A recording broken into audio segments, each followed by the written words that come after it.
Naaresto ng mga otoridad ang number 2 regional level most wanted person ng National Capital Region Police Office sa isang pinagsanib na operasyon na isinagawa noong January 8, 2026 sa Barangay Poblasyon, Dimasalang, Masbate.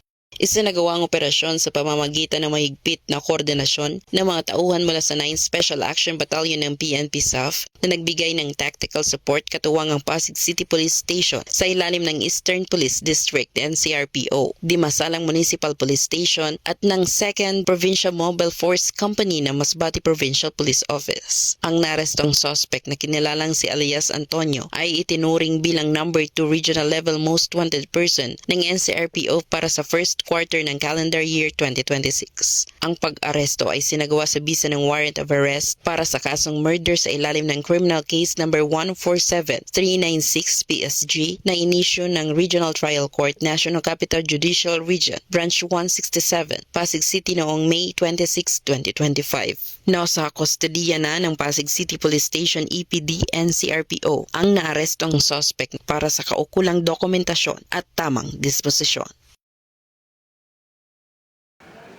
At mula dito sa headquarters sa Fort Santo Domingo, Santa Rosa City, Laguna, ang tahanan ng inyong tagaligtas. Ako ang inyong PNN correspondent, Patrolwoman Cherry Lynn Kalumpita, alagad ng batas, tagataguyod ng Balitang Pulis.